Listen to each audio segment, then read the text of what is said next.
that have the best interests of Canadians in mind. And I'm hopeful that when this bill goes to committee, that the government members in that committee will be open to amendments that are designed to better the lives of Canadians. Thank you. Statements by members. By the way, there will be 6 minutes remaining in questions and comments when the House undertakes this topic. So the honourable member for Repentigny. 3,500 people in Quebec run the risk of losing their jobs in the SNC-Lavalin saga. But in Ottawa, political parties don't care at all, as illustrated by the pathetic legal soap opera unfolding between the PM and the Leader of the Opposition. The Conservatives have spread falsehoods without any regard for workers who, by the way, they treated as being corrupt, all 3,500 of them last week. And how did the Prime Minister react to this nonsense? Even as he's being accused of political interference in the judiciary, he found a way to interfere legally into political debate. Such childishness, Mr. Speaker, it's unworthy of schoolyards, and I've seen plenty of schoolyards in my life. Quebecers deserve better from their Prime Minister and the Leader of the Opposition than this cockfight. The Conservatives need to end their partisan games at the expense of workers. As for the Liberals, they need to stop their judicial theatrics and take action to protect the employees at SNC-Lavalin. Scarborough Rouge Park. Mr. Speaker, I rise today with a message from Aman Kandia, a grade 7 student at Thomas L. Wells Public School in Scarborough Rouge Park. He is part of the We Stand movement. These are his words as published by the Toronto Star. Because of the continuing movement of hate around the world, I feel scared. I have more anxiety than I've ever felt before. I feel anxious walking into a place of worship, the mosque that now has become guarded by security personnel 24/7. It feels as if hate and Islamophobia will be a regular part of life forever. My younger brother will have to grow up witnessing even more hate and bigotry. He will have to grow up with the impact of Islamophobia hitting harder than ever. That is until we speak up. Let's make it a priority to unite and connect with each other, to understand each other, and to take down adversaries caused by hate within our schools, communities, and our world. Together we can, together we will, together we stand. Thank you, Mr. Speaker. The honourable member for Cypress Hills Grasslands. Mr. Speaker, as a member of this House and of the International Panel of Parliamentarians for Freedom of Religion or Belief, I'd like to bring this House's attention to the unjust imprisonment of Dennis Christensen, a prisoner of conscience. Mr. Christensen is a Jehovah's Witness and a Danish citizen. In May of 2017, he was arrested in Russia along with other members of his faith community. The charges related to nothing more than the peaceful practice of his religion. In February, after appearing in court more than 50 times and a detention of over 600 days, he was sentenced to an additional 6 years imprisonment for, quote, continuing the activities of an extremist group.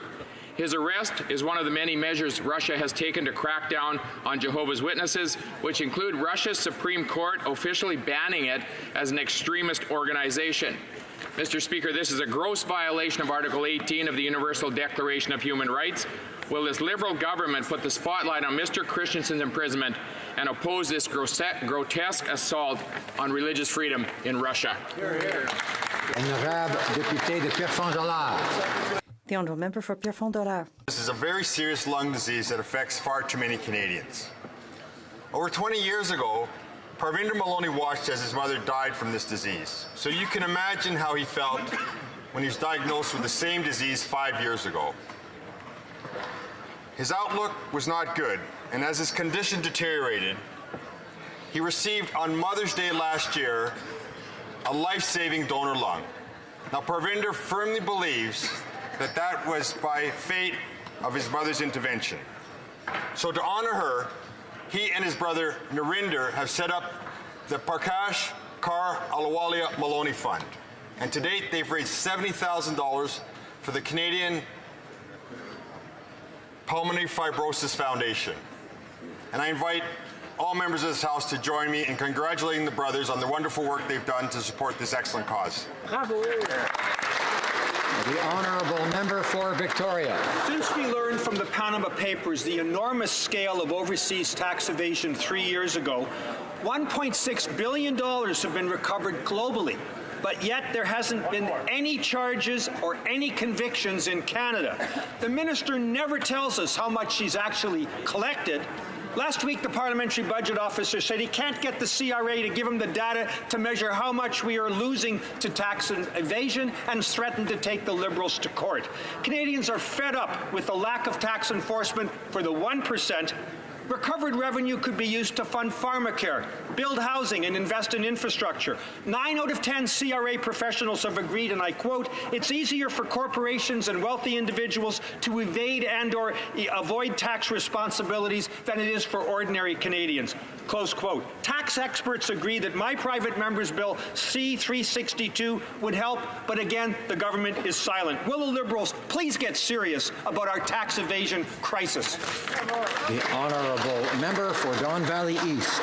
Mr. Speaker, I rise today to speak about our government's climate action plan. Canada, as scientists have told us, is warming at twice the rate of the global average. It is important that governments take bold steps. Our government has shown leadership by making polluters pay while providing a climate action incentive to Canadians. And this, according to the former Republican governor Arnold Schwarzenegger, is the right thing to do. Ironically, while the Conservatives cry that the price on pollution will create havoc, it was Stephen Harper who in 2008 proposed a carbon tax of $65 per ton.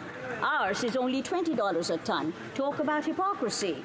11 years ago, British Columbia introduced its carbon price, and now it has outpaced the rest of Canada in reducing emission and increasing its economic growth.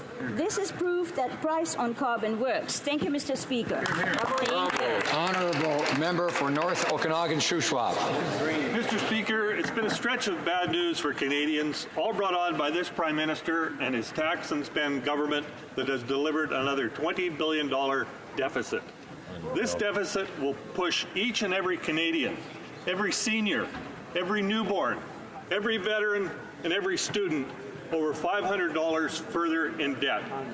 And now this government has doubled down with a punitive carbon tax, a tax that will hit hardest on seniors with fixed incomes, on young families struggling to balance their household incomes, and a tax that will take money out of people's pockets but will do nothing to take pollution out of the air.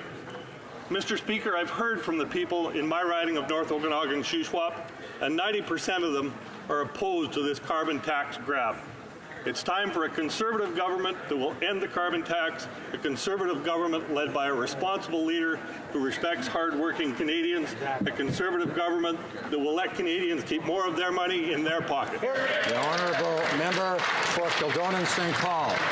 Mr. Speaker, on the weekend of International Women's Day, I attended the world's largest mineral conference, the PDAC, in Toronto, and I was reminded of an unsung Canadian hero, Nellie Cashman. In 1869, Cashman was one of the only active women prospectors, and she became one of the most influential voices in the industry. But unfortunately, her amazing story has been sadly forgotten. Cashman prospected in Canada, the United States, Mexico, and South Africa for 52 years.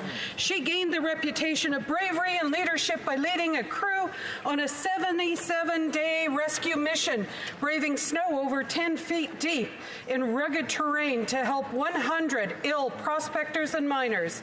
Her entrepreneurship funded her own prospecting adventures and grub-staked many, many others. I stand today, and I hope you will join me on recognizing Nellie Cashman and calling for her to join in the Canadian Mining Hall of Fame. The honourable member for Marc-Aurèle-Fortin.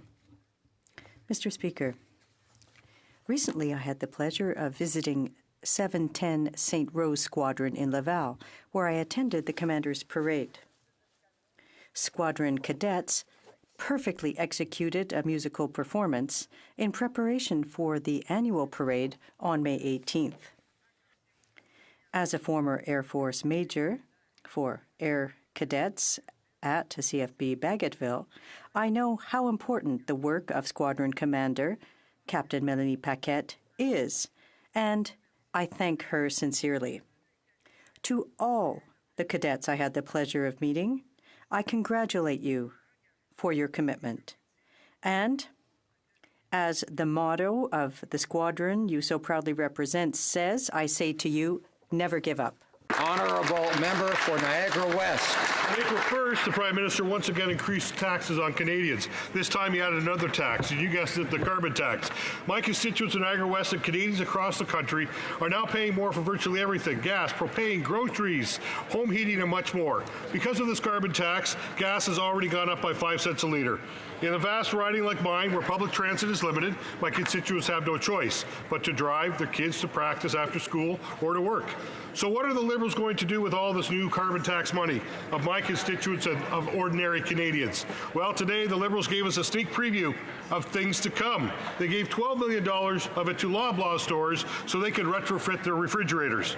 It seems like the Liberals have no problem raising taxes on ordinary families, only to give it to their corporate billionaire friends. It's obvious the carbon tax is a cash grab, plain and simple.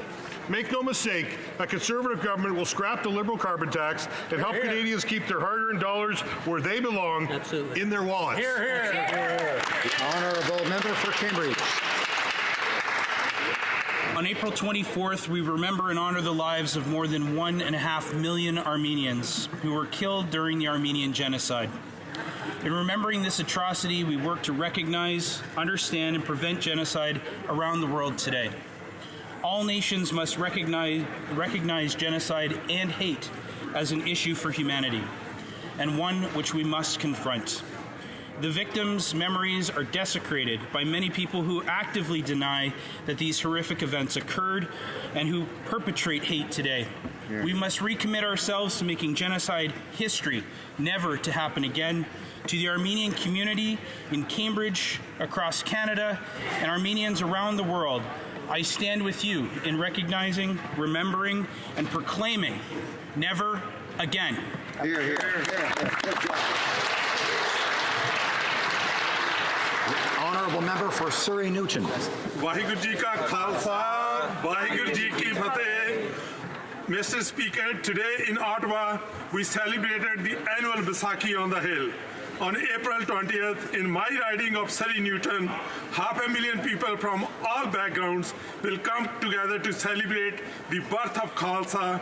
As the host MP for the largest Baisakhi and Khalsa Day parade outside of India, it is my honor to recognize this important occasion. This annual event, championed by Dashmesh Darbar Gurdwara, shows the strength of our diversity and our country. It is moments like these that I want celebrated across Canada with the passage of my bill to recognize April as Sikh Heritage Month. Hear, hear. As Canadians, we are one people with one history and shared future. On April 20th, I invite all members of this House and all Canadians to join me in celebrating this unique and amazing event.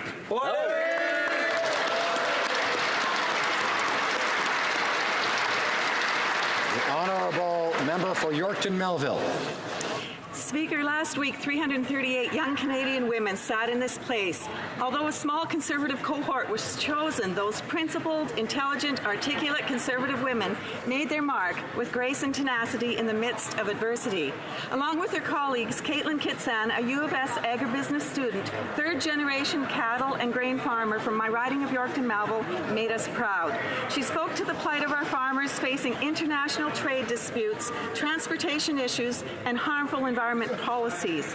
It's time the Liberals admit they ignore the world-class sustainable practices of our Canadian farmers. Their transportation policies are not helping our landlocked resources and products. They fail to champion the high quality of our canola because of their ineptness on the international stage. Our farmers are gearing up ready to seed, and they've had the ground pulled out from under them. Another international debacle, another blow to Canadian culture, another failure for this Liberal government. L'honorable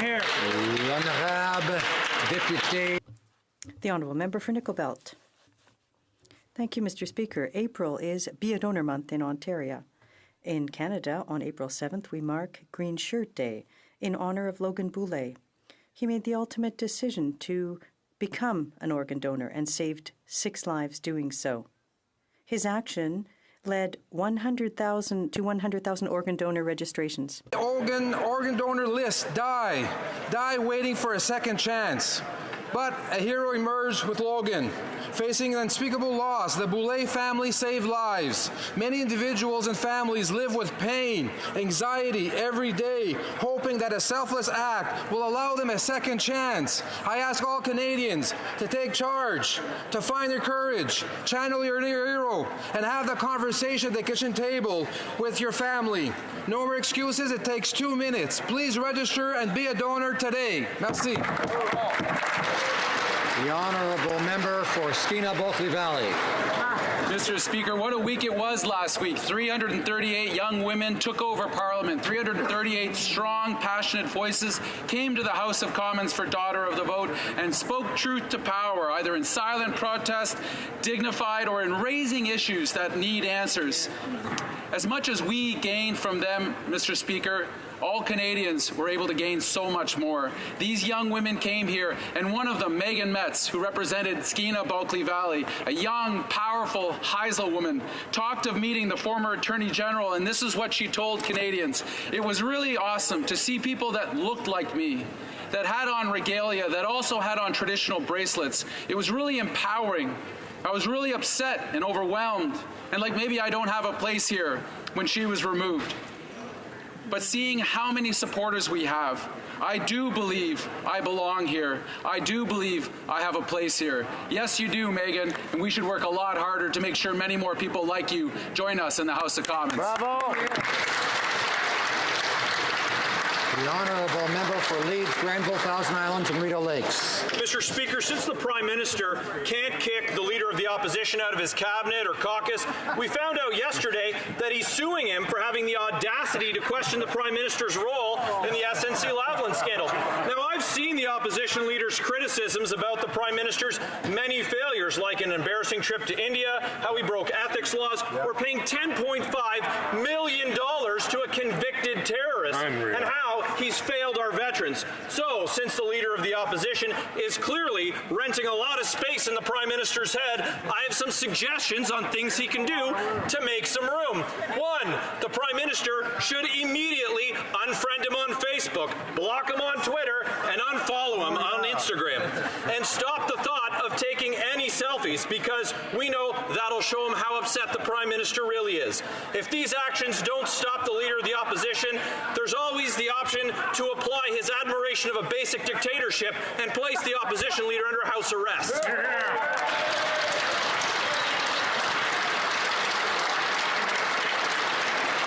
The honourable member for Brampton South. Speaker, today I rise in the House to speak about bone marrow donation and to raise awareness for the Worldwide Bone Marrow Donor Registry. In my riding of Brampton South, the charity organization Match for Marrow increases awareness about this need. The wonderful organization was born when Jasnoor Deol was diagnosed 9 years ago, and his family wanted to help others like him. He has been waiting for 9 years for a transplant and still no donor. His mother Indrajit, his sister Simrat, and their entire team is here today to celebrate Vaisakhi on the Hill. In Health Committee, I hear a lot about how registries and better data can save lives and improve care. And I will continue to support their efforts to raise awareness of the Bone Marrow Registry. Mr. Speaker, this work deserves to be honored by everyone in this House. Thank you, Mr. Speaker.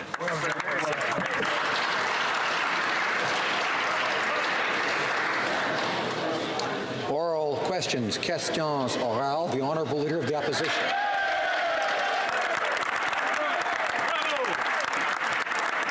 Mr. Speaker, for months now, the Prime Minister has done everything he can to avoid accountability in his handling of the SNC-Lavalin corruption scandal. Now he's indicated that he intends to sue me to stop my criticisms of his government's actions. Now, Canadians are looking forward to this. Canadians are looking forward to the Prime Minister finally appearing under oath and testifying in a setting that he cannot control himself. So can the government inform the House on what date will these court proceedings commence?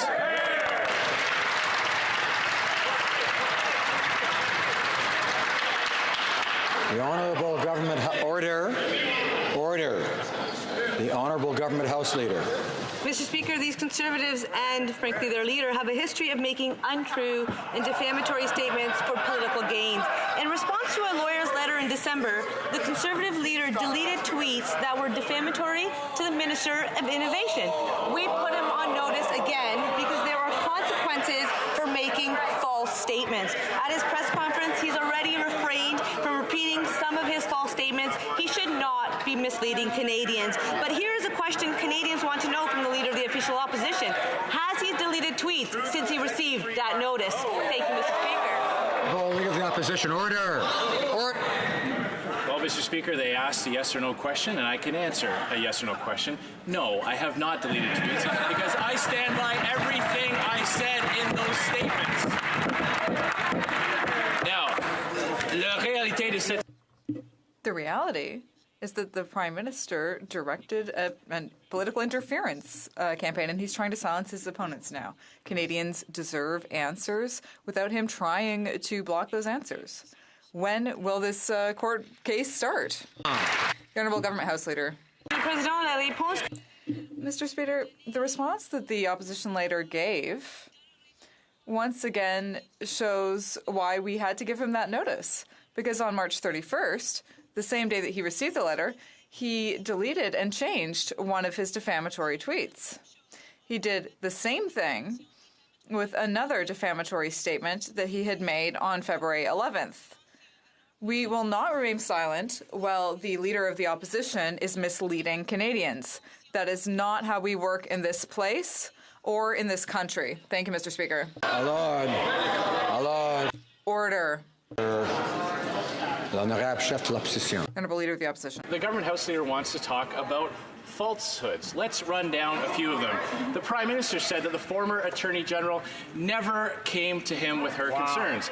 That turned out to be false. The Prime Minister said that he never put pressure on the former Attorney General to change her decision. That turned out to be false. The Prime Minister said that he had no idea about the phone call between the Clerk of the Privy Council and the former Attorney General. That turned out to be a falsehood as well. Is the Prime Minister aware of what the consequences are for saying falsehoods under oath in court? The Honourable Government House Leader. The Leader of the Opposition pretends that he won't back down, and he tries to make a show out of it, but that word that he's just used is quite peculiar, because Canadians have noticed that he has been editing and changing his tweets once he's been put on notice.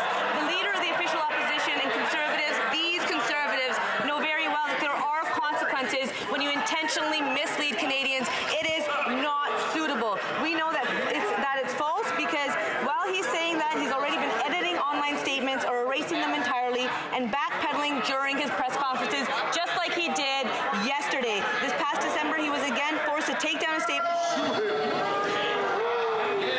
I ask members to be judicious with their comments, Honourable Leader of the Opposition. Government House Leader knows that that's just not true. I stand by everything I said in that statement. But here's what we do know, Mr. Speaker. The Prime Minister has done everything he can to try to shut down criticism. He shut down 2 parliamentary investigations. He used his majority in the House to block calls for a public inquiry. And he kicked 2 members out of his caucus for the sole crime of telling the truth, all to cover up his corruption. So once again, if the Government House Leader is so sure that they've got such a firm case, when will they start court proceedings? The Honourable Government House Leader. Canadians know that we will not stand idly by while the Conservatives continue to intentionally mislead Canadians. It is not what the obligations of the Leader of the Official Opposition or any elected official should be. The Leader of the Official Opposition now on numerous occasions, as I have mentioned, has edited and deleted those tweets. But the one tweet the Conservative leader won't change is the one of him attending the same rally as white supremacist Faith Goldie. It's quite interesting when he chooses to make changes, but when he doesn't. Thank you, Mr. Speaker. Order.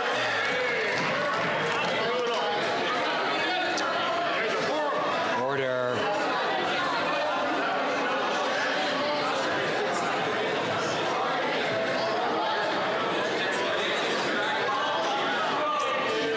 This is always fun, isn't it?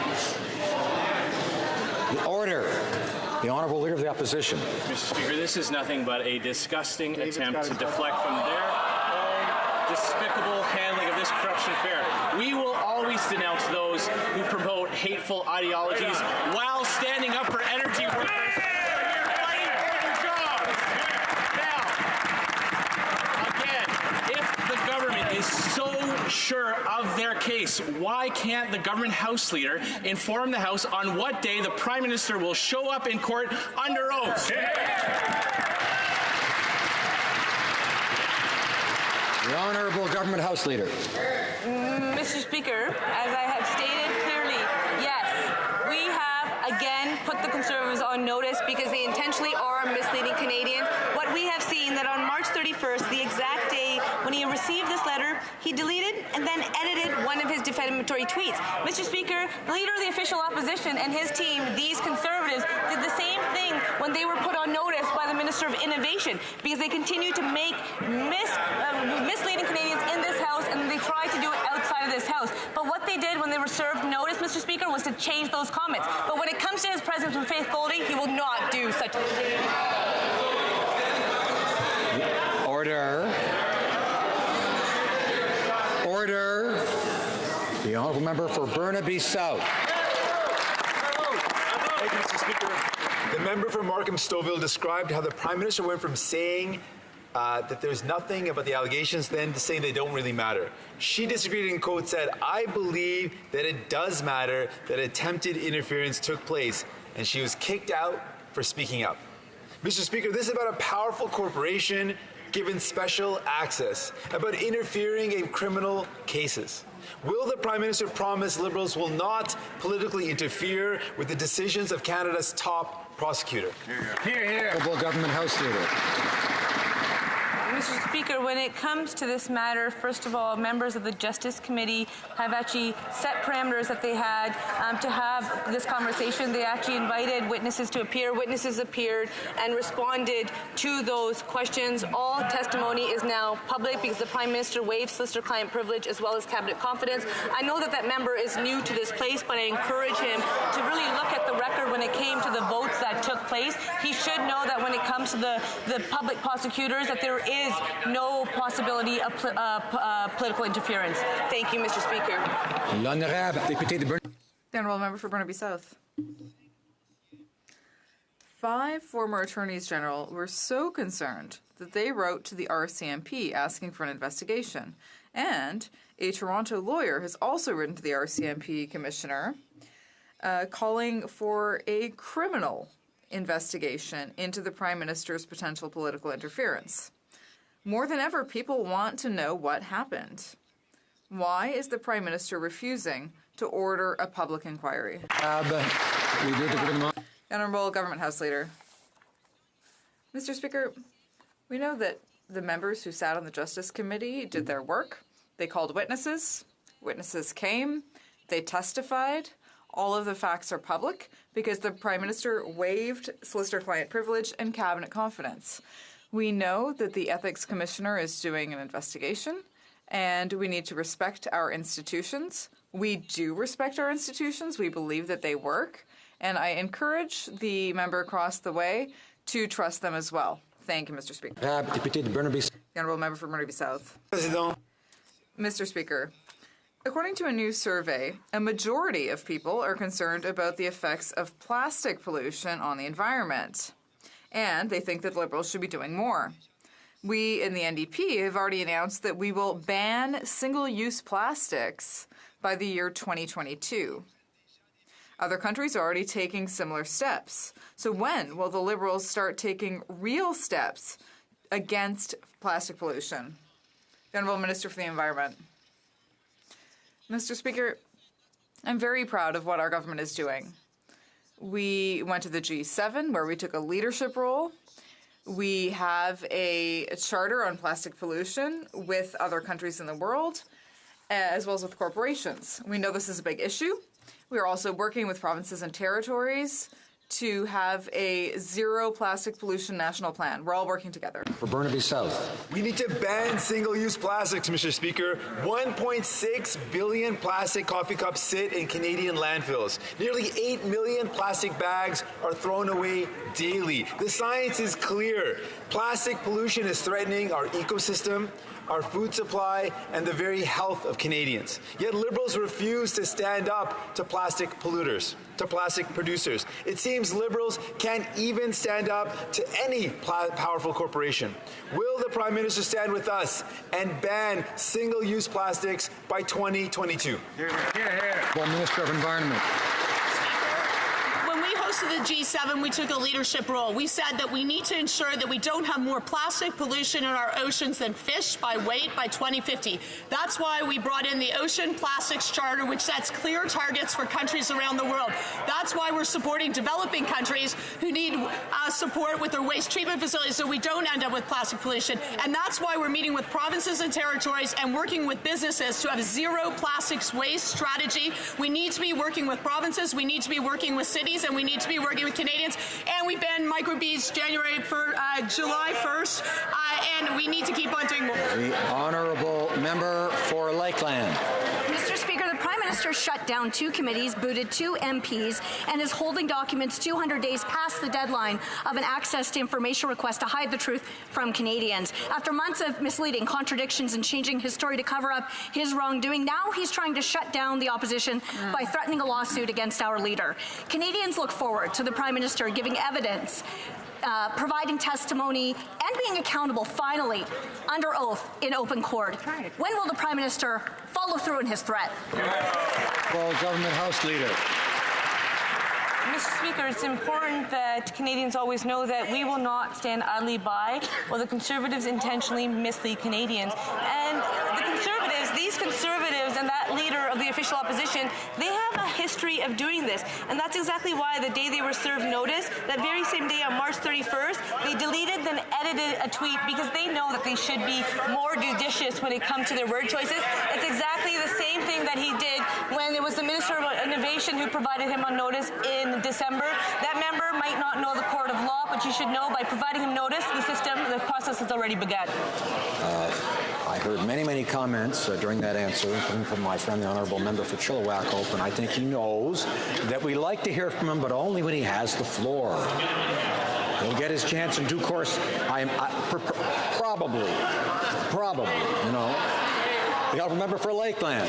Well, we know the Prime Minister admires basic dictatorships, but what's clear from that answer is that he doesn't really want to follow through with his empty threat, because it would mean he and his senior staff and multiple officials would have to testify under oath for hours and produce documents, all under a public process that he doesn't control. Conservatives welcome the chance to examine the Prime Minister in pre-trial discovery at the earliest possible date. So, will the Prime Minister follow through on his threat to sue, or is he ready to admit that everything the leader of the opposition said is actually true? Honourable Government House Leader. Mr. Speaker, because the Conservatives and their leader have a history of making untrue and defamatory statements just for political gains, yes, we have again put them on notice.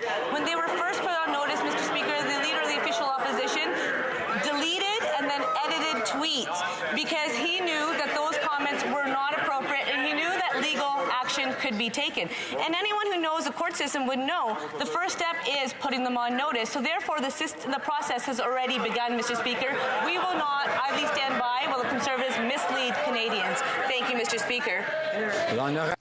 The honourable member for Richmond Arthabaska. Mr. Speaker, when the Prime Minister isn't happy with people who think differently from him and happy with what they say, he expels them from his caucus. And now he has a new tactic, which is sending notice of legal action in order to silence people. If the Prime Minister thinks that he can intimidate the leader of the official opposition or silence us, he can think again. When will he act on this threat? The Honourable Government House Leader. Mr. Speaker, we will not stand idly by while the leader of the opposition misleads Canadians. The process is already underway. That's why we sent this letter. And when we send a letter to the official opposition, or when we did that rather, he changed his tweets. He knows well that this letter has consequences. And he shouldn't make any comments that will mislead Canadians. We will send notice to ensure that he can't do that. Thank you. The Honourable Member for Richmond North Athabasca.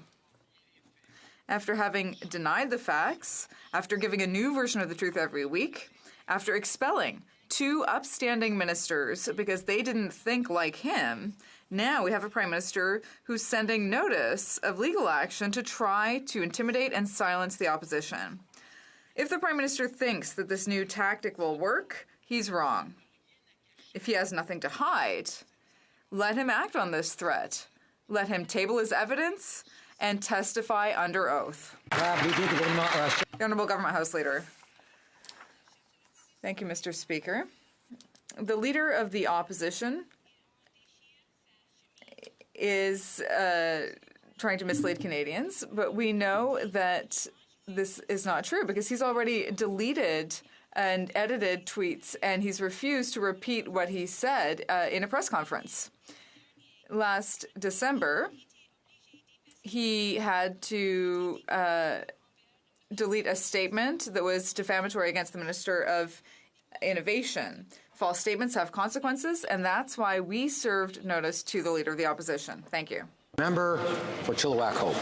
The Prime Minister clearly has no problem getting his way when he threatens his own caucus, but it doesn't work on Conservatives. He put a gag order on the former Attorney General, but he can't muzzle Conservatives. He shut down 2 committee investigations into his interference in an ongoing criminal proceeding, but he can't shut down Conservative questions. We look forward to the Prime Minister giving testimony under oath in court where he faces real consequences if he doesn't tell the truth. Exactly. So we'll see him in court. When do we start?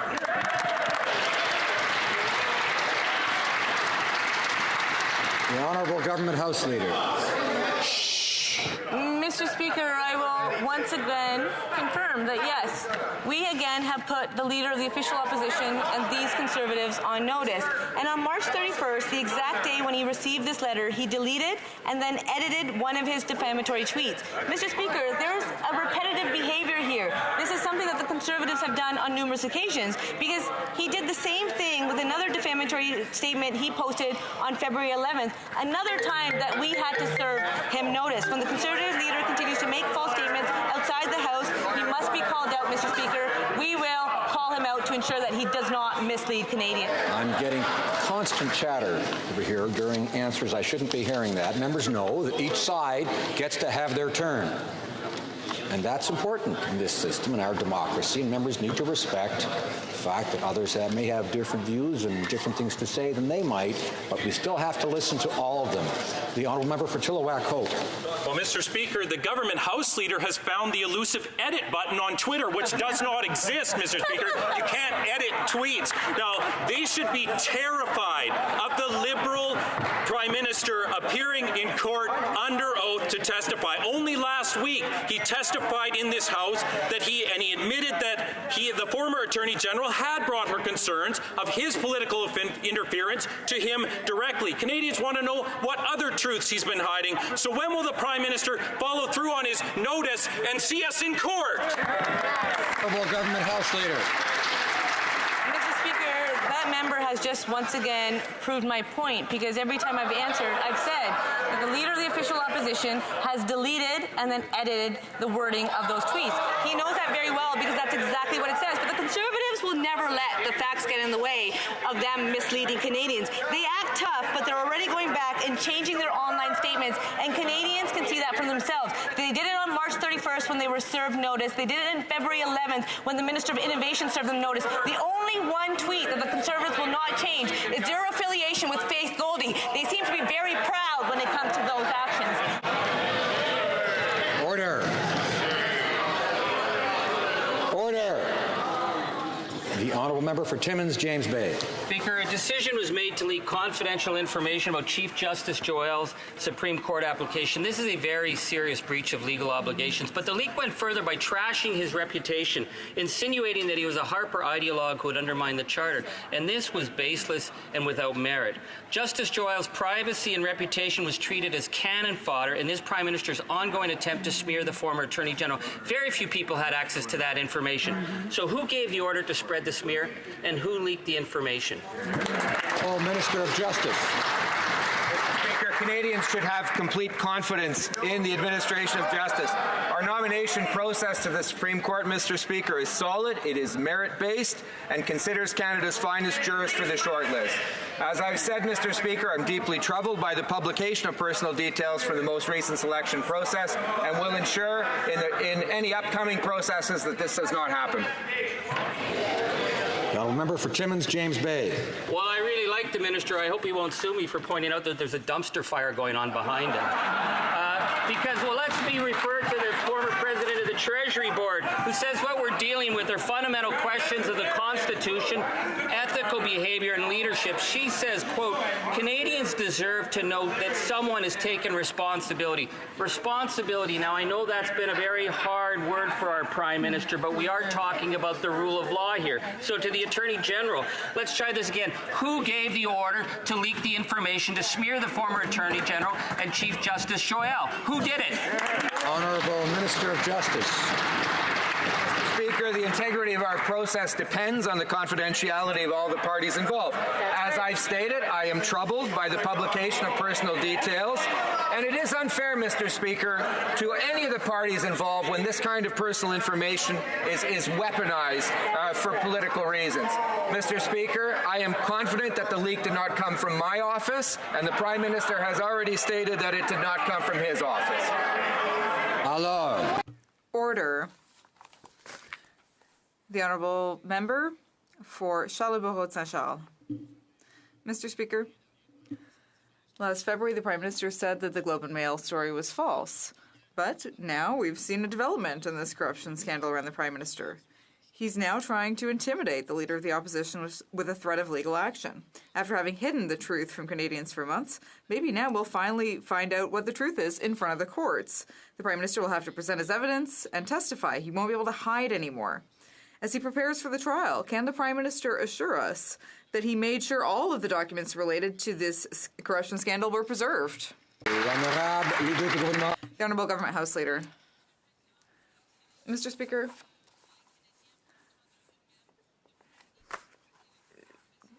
the Prime Minister waived solicitor-client privilege and cabinet confidence so that Canadians could hear the truth. We know that the Justice Committee did its work, and we know that the Ethics Commissioner is doing his investigation as well. But another thing, Mr. Speaker, we know that the Conservatives continue to mix things up and to mislead people deliberately. We gave notice to the Leader of the Opposition, and when he received that notice, he deleted and then edited his tweets. Thank you. I've been hearing a lot of noise out of the member for Pont-Jacques-Cartier, so I'm sure he can wait until he has the floor. The Honourable Member for Charlebourg-Saint-Charles. Mr. Speaker, the Government House Leader talks about tweets a lot, but what we've seen is that the Prime Minister has served notice to the Leader of the Opposition in order to silence him. That's his approach, to silence people. For him, the truth isn't important. He hides behind his other members of Parliament because he knows that everything that the opposition leader says is true. We won't stop talking about the corruption and calling for the truth. But honestly, Mr. Speaker, now that the Prime Minister wants to go to court, we want to know, has he kept all of the documents? The Honourable Government House Leader. Mr. Speaker, let's look at the facts. On March 31st, the same day when the opposition leader received the letter, he deleted and then edited one of his defamatory tweets. He did the same thing with another defamatory statement that he had made on February 11th. We will not stand idly by while the Leader of the Opposition misleads Canadians. But Canadians can see there is only one tweet that the Leader of the Opposition hasn't changed, And that has to do with his affiliation with Faith Goldie. Thank you. For Thornhill. Mr. Speaker, the Prime Minister's threatened lawsuit is a classic slap suit. A strategic lawsuit against public participation. The PM is clearly attempting to censor, silence, and intimidate without intending to proceed. But if he actually does, Mr. Speaker, the PM should proceed quickly. The Leader of the Opposition has invited him to bring it on. So, Mr. Speaker, can the Prime Minister assure the House that he has ordered retention of all documents related to the SNC-Lavalin corruption scandal? Honourable Government House Leader. It should be once again stated that to ensure that Canadians could hear the truth for themselves, it was actually this Prime Minister, this government, that waived solicitor-client privilege as well as cabinet confidence. Mr. Speaker, it should also be noted that it was the first time in the history of our country that this has been done, because it's important that Canadians be able to hear the truth. But you know what else, Mr. Speaker? It's not the first time. It's not the first time that Conservatives are misleading Canadians, and that's exactly why Conservatives have been put on notice. The same day, March 31st, that they received notice, the Leader of the Official Opposition deleted and then edited his tweets. It's the same thing he did on February 11th after the Minister of Innovation had served him notice. The Honourable Member for Thornhill. Mr. Speaker, after months of hiding the truth from Canadians about his corrupt conduct and fraudulent excuses, the Prime Minister himself has created an opportunity to come clean. The PM is obviously trying to intimidate the Leader of the Opposition with the threat of a lawsuit with no intention of proceeding, because if he did, the PM would have to present his evidence and finally testify under oath. So might I respectfully suggest, Mr. Speaker, it's time for the PM to put up or shut up. Hear, hear.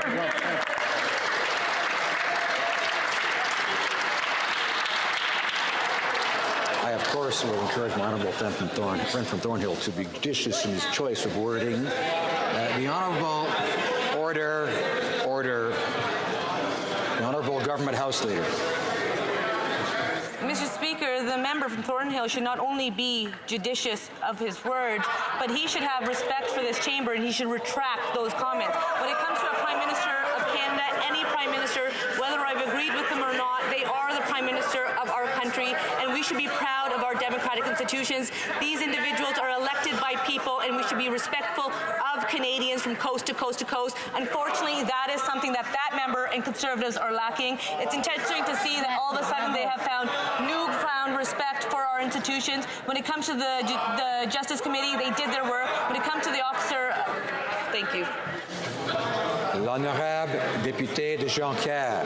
The Honourable for Jonquière. A report from the Canadian International Trade Tribunal concludes that there's no justification for the unfair steel tariffs imposed by the Trump administration. We know full well that it's the same thing for the aluminum tariffs. Workers won't be able to keep paying the price forever. The finance minister has the power to skirt the tribunal's decision. The Liberals need to take action and impose permanent safeguard measures to protect our jobs in steel and aluminum. Time is running out. Will the minister finally come to the rescue of workers?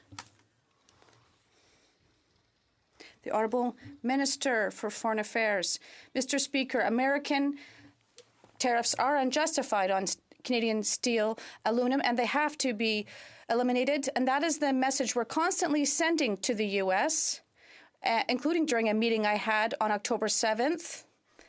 And last Wednesday, the Democrats, the Republicans, and Americans have asked Minister Lighthizer to remove these tariffs.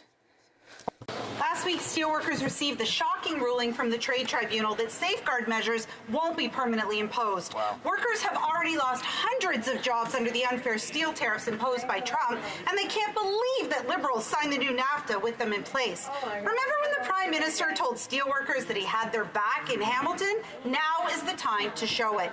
This Liberal government isn't doing enough to end the illegal dumping of cheap and dirty steel, and steelworkers are fed up. Will the Finance Minister immediately impose permanent safeguard measures to protect steel jobs? Yes or no? The Honourable Minister of Innovation. It is our government that took a leadership role in introducing those safeguards. Above and beyond that, Mr. Speaker, we introduced $2 billion worth of support for our steel and aluminum workers. We understand that these unjust and unfair tariffs imposed by the Americans are completely unacceptable. We'll continue to defend our steel and aluminum workers. We've been there with them. We've made investments in the large producers, also supporting small and medium-sized businesses as well. We'll continue to defend this sector, Mr. Speaker.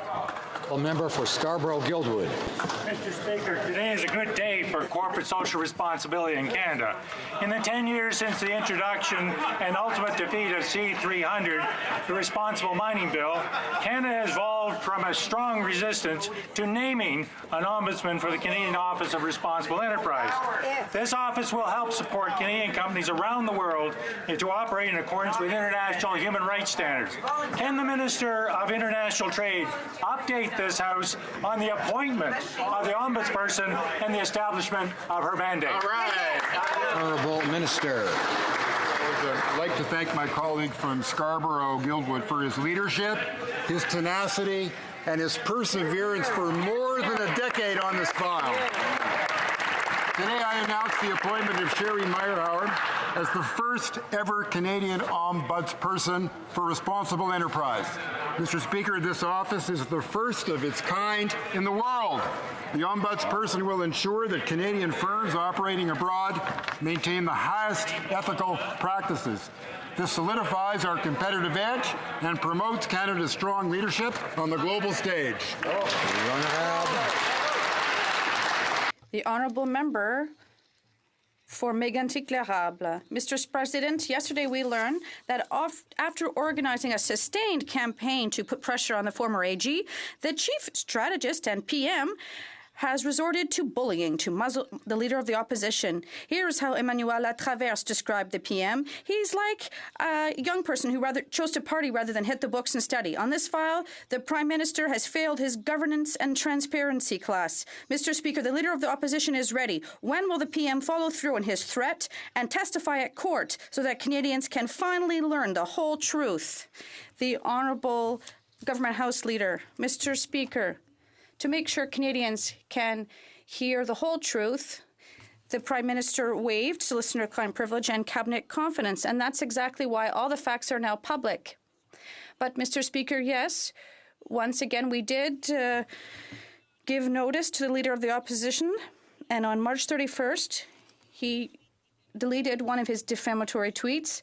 He did the same thing with another defamatory statement he made on February 11th. But, Mr. Speaker, this member, every day last week, he asked for an emergency debate on canola, but today's not asking for it. The Honourable Member for Mégantic-L'Érable. I have good news. The Prime Minister cannot fire the Leader of the Opposition, but Canadians can fire the Prime Minister on October 21st. This is what the Prime Minister deserves after his latest attempt to muzzle the Leader of the Opposition. A real leader stands up. Like the member for Regina Capel, this is how a true leader behaves. Mr. Speaker, Canadians deserve the truth.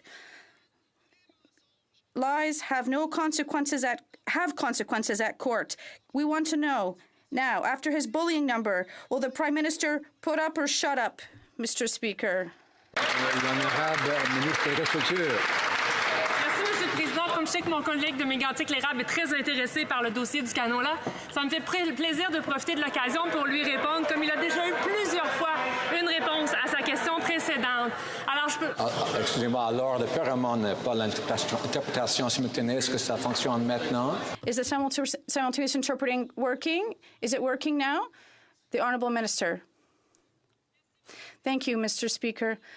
As my colleague has already heard answers to his question many times, and I know my colleague is very interested in the canola file. I'm happy to take advantage of this opportunity to tell him that I'm working closely with the working group, and our first meeting took place on Thursday, and I am in constant communication with our provincial and industry partners, and I asked for a scientific delegation, and I'm waiting for an answer soon. Thank you. Member for Calgary Nose Hill. You know, Mr. Speaker, what you're seeing here today is the government reacting to the fact that they sent out this letter threatening the Leader of Opposition for basically doing his job, and they're trying to get us to back down so that he doesn't have to, because they know how crazy this is, right? They know that Canadians are watching this and are incensed. Crazy. Well, I'm here to say, Mr. Speaker, we're not backing down. The Leader of the Opposition just stood up and said he stands behind everything he said. Exactly. When's the Prime Minister going to show up in court? Honourable Government House Leader. Mr. Speaker, perhaps that's exactly why the Leader of the Official Opposition, the Conservatives, have been given notice once again, because it is not their job to mislead Canadians, Mr. Speaker. It is our job to ensure that we work in the best interest of Canadians. And what has happened? On February 11th, the Leader of the Official Opposition changed his statement online after he had been served notice from the Minister of Innovation. On March 31st, he was served notice once again, and what did the Leader of the Official Opposition do? He deleted and then edited those tweets, because all of a sudden he realized he should be more judicious in his wording. The only tweet they won't change is the one that affiliates them to faith. The member for Calgary Nose Hill. My party leader has said he stands behind everything he said, but the interesting thing with the House Leader saying that false consequences or false statements have consequences is that it doesn't apply to her leader. She never came to him. He never put pressure on her. No one from his office directed her to do anything. Why are the only people that have any sort of consequences for false statements are strong-wing women in this party? So when she's saying, put us on notice, right back at you, Mr. Speaker, giddy up. The Honourable Government House Leader. Mr. Speaker, the Leader of the Opposition pretends that he won't back down and that he tries to make a show out of it, and he's even got his own members now parroting those same lines. But we know that that is false, because while he's saying that, he's already edited his online statements or erased them entirely. Order. Order. I know the members for Calgary Hill, Nose Hill, appeared to ask me to giddy up. I don't think she meant that. So members can calm down a little and just listen to the answer. Order. The Honourable Government House Leader. Mr. Speaker, we know those statements are false because their actions demonstrate differently, because while they're saying and making those comments, he's already edited his online statements, and he's also on numerous occasions now erased them entirely and backpedaling during press conferences like we saw just yesterday. This past December, he was again forced to take down the statement when it came to... The Honourable Member for Churchill-Tuat-Nookaski. Mr. Speaker, for 2 years, the National Arts Centre asked the Liberals to fund an Indigenous theatre program to tell the stories of Indigenous peoples. Last week, it was announced that the Liberals denied funding again. Let's be clear, we're talking about the only national Indigenous theatre program in the world. But when asked, Heritage pointed out that the government already spent money on the NAC, clearly not understanding that investing in Indigenous arts and culture is not the same as renovations. So the question is, does this Liberal government look for new and creative ways to insult Indigenous peoples, or do they just come by them naturally? Honourable Parliamentary Secretary. Mr. Speaker, after 10 years of Conservative cuts, we're making historic investments in our arts and our creators. We're investing in Indigenous cultures through Indigenous languages, the Indigenous Screen Office, the National Film Board, Telefilm Canada, the Canada Council for the Arts, and Indigenous festivals. We've also invested $225 million to renew the National Arts Centre. Together, we will continue to move towards reconciliation, Mr. Speaker. Bravo. Thank you. The Honourable Member for Longueuil, Saint-Hubert. Mr. Speaker, 40% of children 4 and under have already their own tablets to watch what we used to call television. You don't have to be a rocket science to realize that these young streamers will be watching less Quebec and Francophone content. Every day that goes by contributes to the cultural uprooting of the next generation. The cultural sector is asking the government to adopt emergency measures so that Canadian media and foreign digital platforms adhere to the same rules. Can the government commit to implementing emergency measures to protect our culture before the end of its next term? The Honourable Parliamentary Secretary. Mr. Speaker. Friend, for his dedication to this file in the Heritage Committee. I commend him on his dedication for asking the same question again and again, and I'll provide the same answer, Mr. Speaker, and he knows the answer. The answer is that for 10 years, the Conservative Party failed to fund the arts in Canada. As a result, our laws governing this subject matter predate the internet. So we created a panel of independent experts to help us modernize the Broadcasting and Telecommunications Act. Our end goal is clear. There will be no free rides. Well, member for Carleton. In February, the Prime Minister looked 37 million Canadians in the eye and said his former Attorney General had never raised any concerns about his political interference in the SNC-Lavalin corruption trial. Last week, he admitted that she looked him in the eye and did exactly that. Now, the Prime Minister will be the star witness in his forthcoming lawsuit.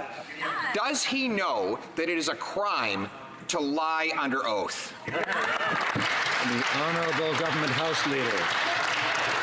Mr. Speaker, I seem to have a greater respect for this institution, and that's exactly why I'm a lot more judicious in my word. And the Conservatives on numerous occasions have misled Canadians, and that's exactly why they have been put on notice. They were put on notice in the past, and that's exactly why the leader of the official opposition went to Twitter, went to his online statements, he took them down, he edited them, and he put them back on. March 31st is exactly what he did.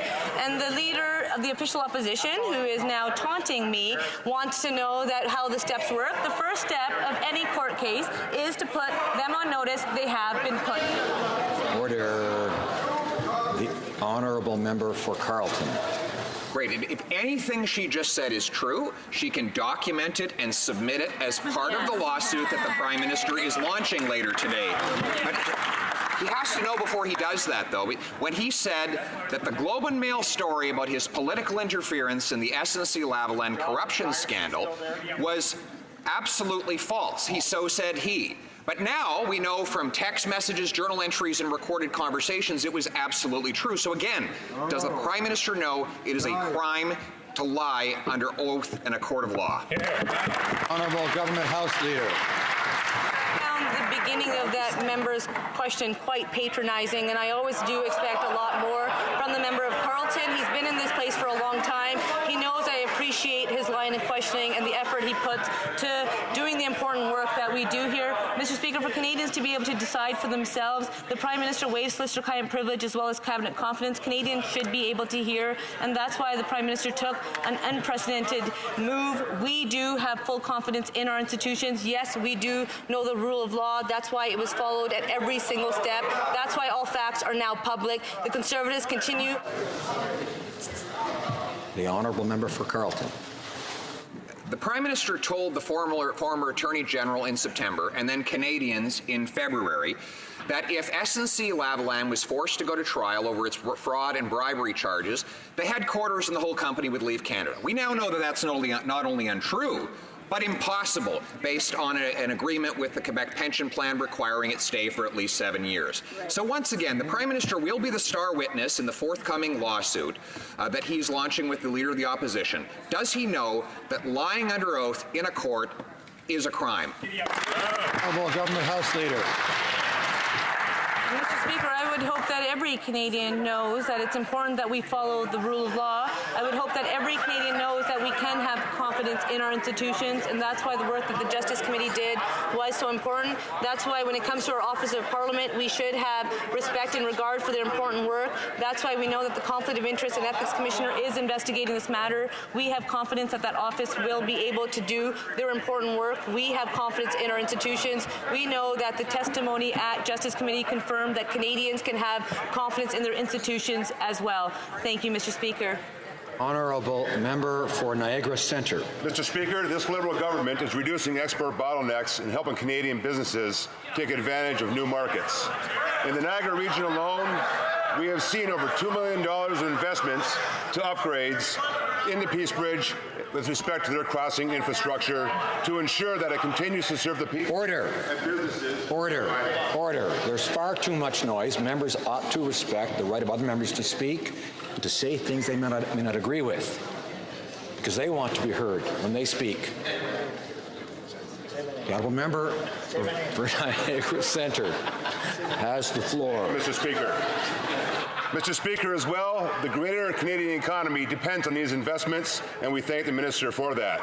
Can the Minister please update us on further progress made to improve trade corridors across our great nation? Transport. Member for Niagara Centre for his excellent question. Under the National Trade Corridors Fund, we have funded 39 projects worth over $800 million.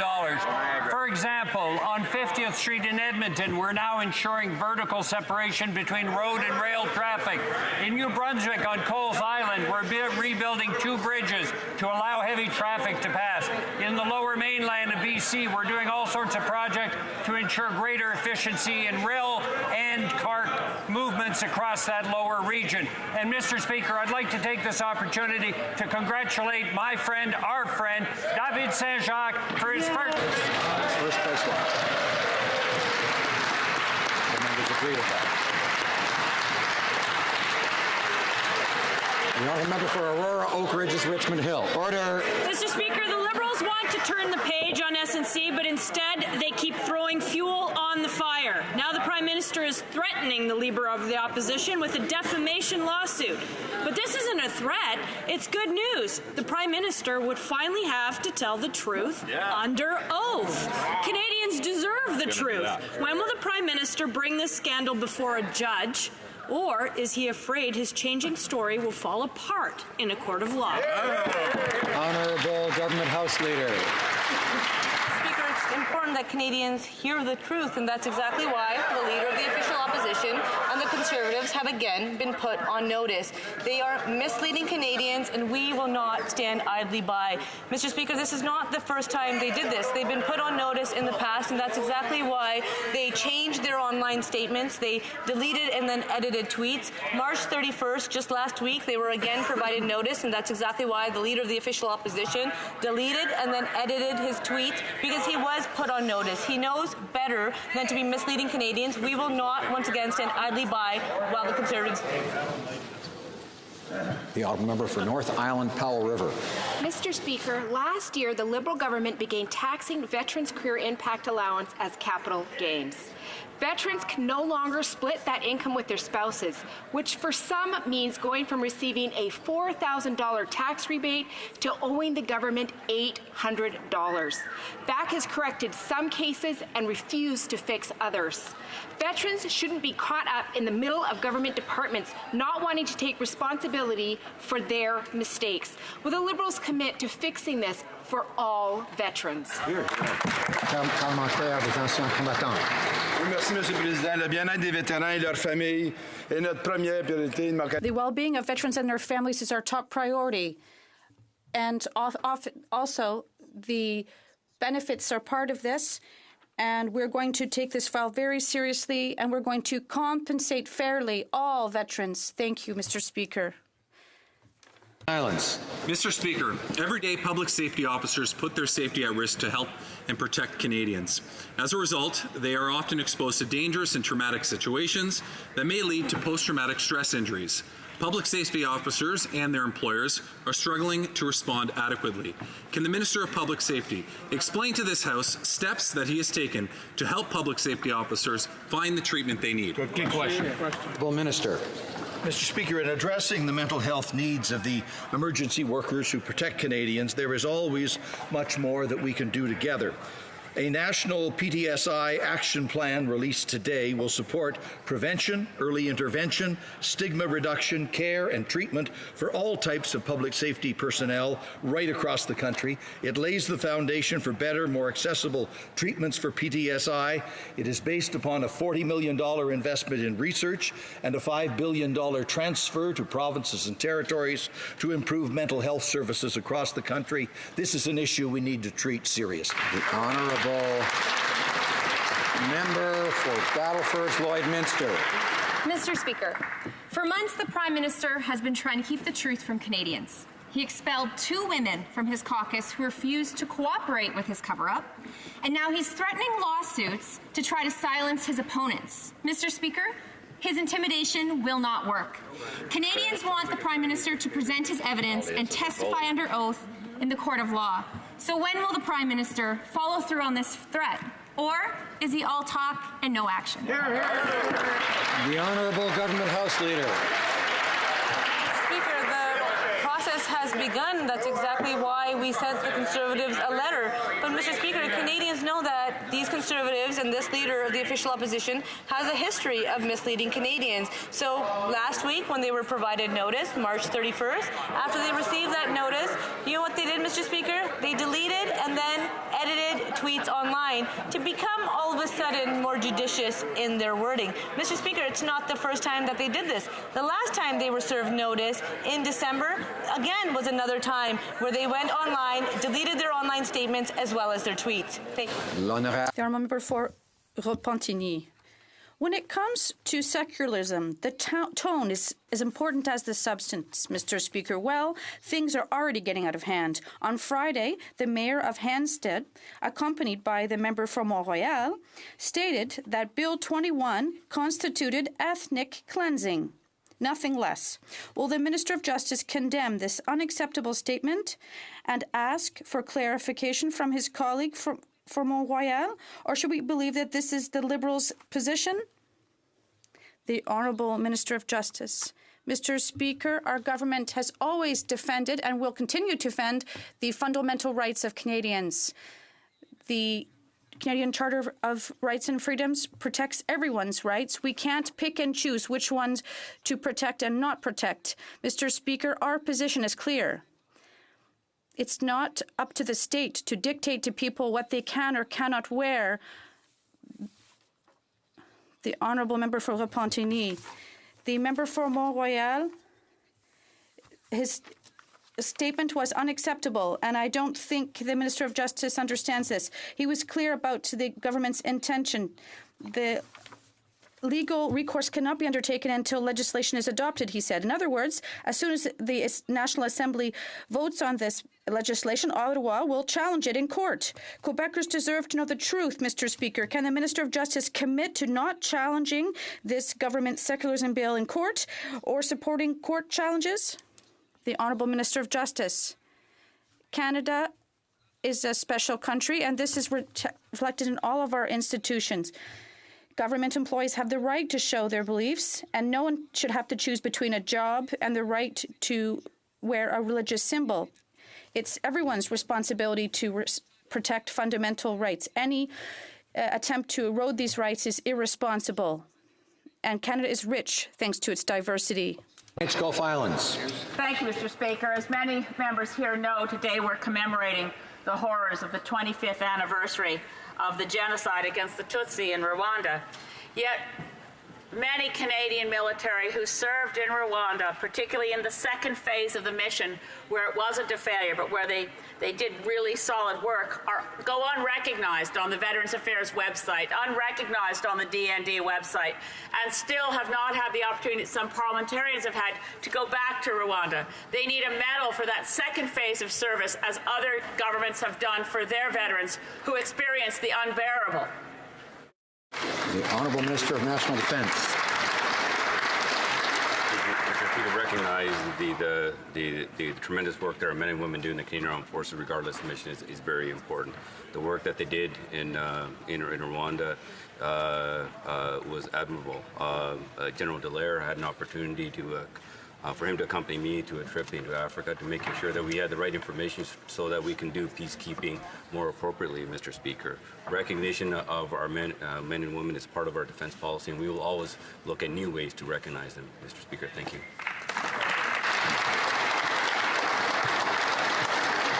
I would like to draw to the attention of honourable members the presence in the gallery of Mr. Bart Hanna, an Inuit artist commissioned to produce a sculpture to mark the 20th anniversary of Nunavut entering Confederation. La sculpture. The sculpture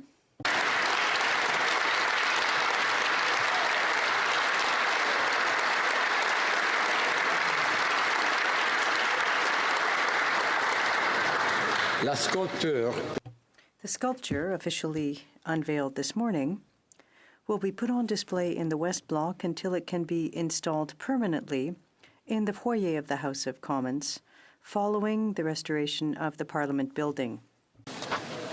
And I think, and members, if they want to see it, can see it on the third floor in the foyer there for the time being. It will be down in the foyer on the second floor before long. During this week, in which we remember with deep sorrow and horror the 25th anniversary of the Rwandan genocide, I would like to draw to the attention of honourable members the presence of in the gallery of Lieutenant General Romeo Dallaire,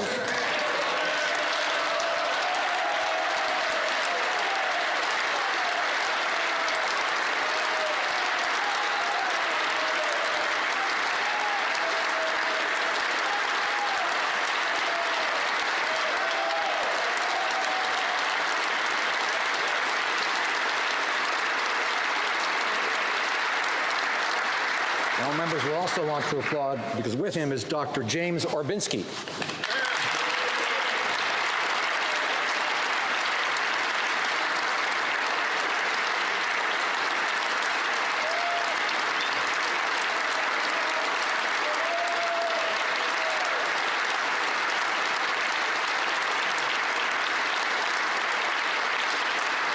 Their humanitarian work during genocide, along with others, was nothing short of heroic.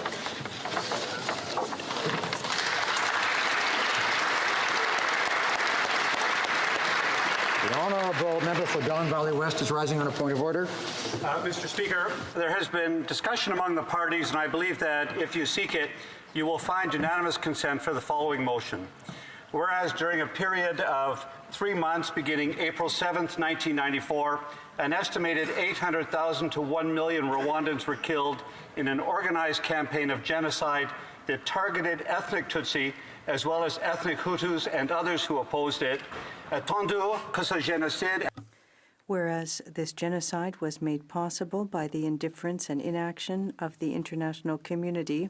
Solemnly commemorate the 1994 genocide in Rwanda on the occasion of its 25th anniversary, reaffirms its commitment to the Convention on the Prevention and Punishment of the Crime of Genocide, and designates April 7th as the International Day of Reflection on the 1994 genocide against the Tutsi in Rwanda.